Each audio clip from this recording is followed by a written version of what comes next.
My next guest appears in the Guinness Book of Records as the world's most successful recording artist. He recently described himself as a man who sings, which is a bit like calling Tarzan a keen gardener. Ladies and gentlemen, Paul McCartney.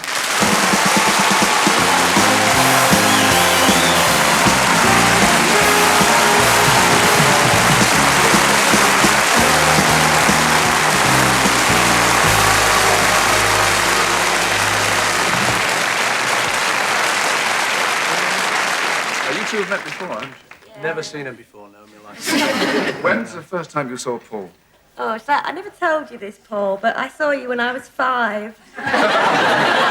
Nickelodeon. Oh, God. And I sat underneath my seat and cried because it was too painful for me, and I threw a gonk at you. I remember you. I was with my boyfriend, Adam Wood, who was 6. I was really grown up, and I just went to pieces. That was the first time I ever You said saw he was him. sick. That was when we... And when was the first time you actually met them? You've worked together, haven't you, Paul? Yes, we just done a film together. Yeah. A film. And she's in it. She plays this bird who cries all the time. That's called Give My Regards to Broad Street. To Broad Street, yeah. This is your own idea, the whole thing, obviously. Yes. That's why I writ it. This also, I'm told, contains, for both of you, your first screen kiss. It's more a peck. You don't remember it? It's not really. It's a sort of just a little... Well, if she's crying all the time, I can understand that that's... Oh, this is it, yes, but... Lipstick on you now. Oh, God, you've done it now. Done it now. I can't take it anywhere. Don't start.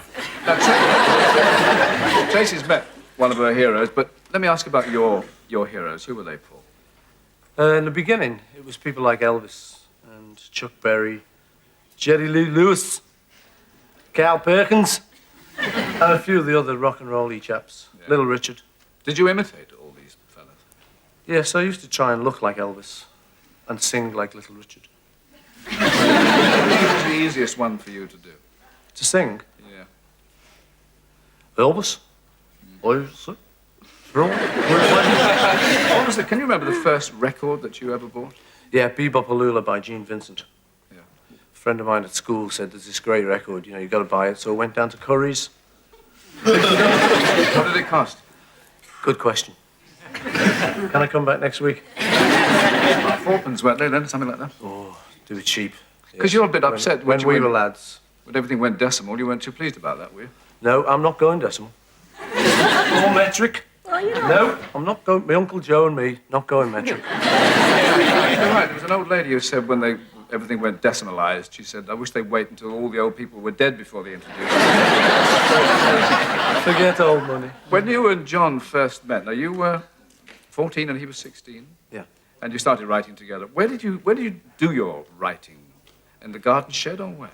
When we started off, we used to... I used to sag off school. And we'd go to my house, which was when my dad was out at work. And we'd just sit around in the front parlour of my house and smoke Thai food tea. In my dad's pipe, yeah. Does it work? No. Get a buzz out of that? No, it's horrible. Why did you smoke it? I mean, we were teenage fools, and we wanted to sit at home and do big grown-up things. So I found my dad's pipe, and then we didn't have anything to load it with. So we got the Thai food out. It sounds nice. Now, it wasn't, believe me. What was the first song you wrote? Can you remember that? Yes, it was I think about 14 and a bit, and I wrote a song called I Lost My Little Girl. And it's, I woke up late this morning, my head was in the wheel, and only then I realised I lost my little girl. Oh, yeah. It goes on a bit like that.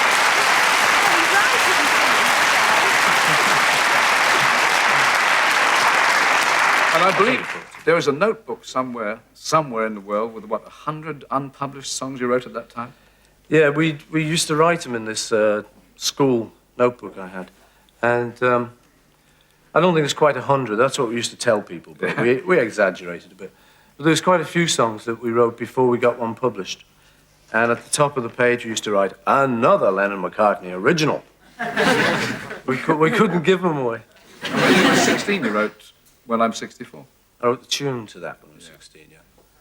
The words came a bit later when I was 24. What do you do when you're 64? I don't know, Michael. What will you do? Well, but 20 minutes ago, actually. At this rate. Yeah, Looks no, like it. no. Now, of course, your partner, as we all know, first of all was John, but in recent years you've had other partners, Michael Jackson and Stevie Wonder. Do you like working with other people? Are you less of a loner than you might be? Well, yeah, I just like the feedback you get off of the people and their talent. You know, someone like Stevie is a very talented musician. So just being around him, it keeps you on your toes. And Michael is such a great singer and everything. He's so up. He's ridiculous, you know, that I think it rubs off and you find yourself being a little bit better because, you know, that's how it was with John. You know, we just egg each other on all the time. Mm. Talking of eggs, that was a good link. Well, you've suddenly reminded me because the original Go on, you title... can't do his impersonation of Michael Jackson. No. This is really good. Okay. Go on. Yes. No, I can't.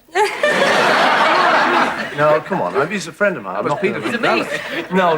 Go on, I did one of my friends. Why I mentioned eggs was because wasn't that something to do with the title you first gave to Yesterday? Yeah. You couldn't think of a title for it. It was originally, no, some tunes you get the tune first and then the words later. And that was one of them. I fell out of bed one morning and had this tune in my head. And I got the chords and that. I thought, that sounds all right. In fact, you know, it sounded so good that I thought someone else had written it. So I've remembered it from someone. So that was called Scrambled Egg. Oh, my darling, how I love your legs. Doesn't sound So I wonder quite he the got same, anywhere, really, isn't it? Talking about your heroes, I know one of your great heroes, of course, is Buddy Holly. Yeah. Your thing is the Buddy Holly Week. And how long has that been going on now? A few years now. It was around about the time of the bicentennial and the Jubilee. And they were having like a year for their celebration. So I thought my generation might like a week for someone like Buddy. And around about that time, my company got the publishing rights to his songs. So it all fitted in. Well, it would, yes.